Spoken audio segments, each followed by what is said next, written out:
ఎడారిలో జలధారలు. రచన doctor K Job Sudarshan. కేకలు వేయుడి, యెహోవా ఈ పట్టణమును మీకు అప్పగించి ఉన్నాడు. యెహోషువ 6:16. 7 రోజుల పాటు 13 ప్రదక్షిణాలు. ఎందుకింత ఆలస్యం అని ప్రజలు తొందరపడకూడదు. విశ్వాసం ఉంచేవారు తొందరపడరు.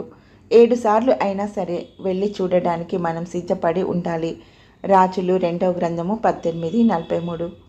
వీరు ఇలా తిరిగిన 7 దినాల్లో ఒక్క దినం తప్పకుండా సబ్బాతు దినం అయి ఉండాలి. అది విశ్రాంతి తీసుకోవలసిన రోజు. అయితే ఆజ్ఞ ఇచ్చినవాడు ఆజ్ఞ కన్నా గొప్పవాడు.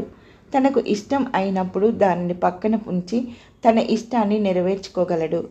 బెతెస్దా వద్ద ఉన్న కుంటివాడు తనను స్వస్థపరిచినవాడు పరుపెత్తుకొని నడవమని చెప్పాడు గనుక విశ్రాంతి దినాన తన పరుపునెత్తుకొని వెళ్ళాడు. యోహాను 5:10-11. ఇలా చెప్పినవాడు, అతన్ని స్వస్థపరిచినవాడు విశ్రాంతి దినానికి ప్రభు. విశ్రాంతి దినాన మనిషి జీవనోపాధి నిమిత్తం పని చేయకూడదు. అయితే ఎరికో ప్రాకారం వద్ద ఇశ్రాయేలీలు చేస్తున్నది దైవ కార్యం. మందసం వెంట నడవడం అనేది సబ్బాతును మీరడం కాదు. దర్శన నియమము నిర్ణయకాలమున జరుగును. హబక్కూకు 2:3. అదే నిరీక్షణలో విశ్వాసం మూలముగా బ్రతికే నీతిమంతుల వలె. హబక్కూకు 2:4. ఇశ్రాయేలు ప్రజలు ఓపికగా 7 దినాలు తిరిగారు. వారు తిరగడం శత్రుల బాణాలకు అందనంత ఎడంగా చాలా చుట్టుగా తిరుగుతూ ప్రదక్షిణలు చేసి ఉంటారు.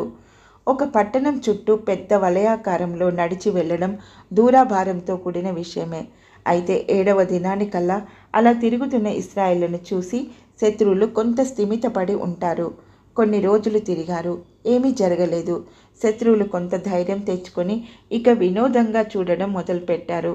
దుర్బలులైన ఈ యూదులు ఏమి చేయుదురు? నెహెమ్యా 4:2 అనుకుని ఉంటారు. దేవుడు తన తీర్పును సిద్ధపరుస్తున్న సమయమంతా దుర్మార్గులు వేళాకోళాలు పలికారు. తీరా ఆ తీర్పు వచ్చి పడేసరికి నాశనమైపోతారు. చివరి దినాన ప్రజలంతా కేకలు వేయాలి.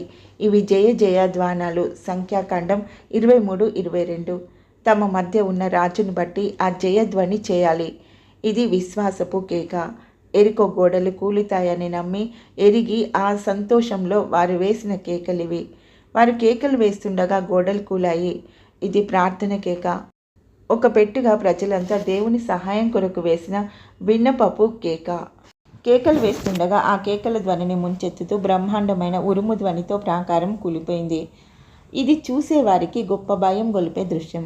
ఆ కూలడంలోనే దానిపైనున్న కావలివారు ఇశ్రాయేలీల ప్రదక్షిణాలను వినోదం చూడాలని వచ్చిన ప్రజలు ఆ రాళ్ల మధ్య పడి నలిగి చనిపోయారు. పురాతన పట్టణాల ప్రాకారం ఒక్క పెట్టున కూలిపోవడం బహు భయానకమైన విషయం. రాజులు 1 గ్రంథం 20:30. ఈ భీకర సంభవాన్ని చూసిన ఎరికో నివాసుల్లో యుద్ధం చేయాలన్న నిబ్బరం, తెగువ పూర్తిగా అడుగంటిపోయి ఉండాలి. తమ పట్టణంపై యుద్ధానికి వచ్చిన ఆ ప్రజల దేవుడు ఎలాంటి వాడో ఎరికో ప్రజలకు బాగా అర్థమై ఉంటుంది. మీకా 2:13. పరలోక దేవుడు అతి సునాయాసంగా తన సంఘానికి వ్యతిరేకంగా పన్నాగులు పన్నేవారి కోటలు కూల్చగలడు. ఇత్తడి తలుపులు, ఇనుప గడియలు ఆయన దృష్టిలో చెత్త వంటివి. యెషయా 45:1.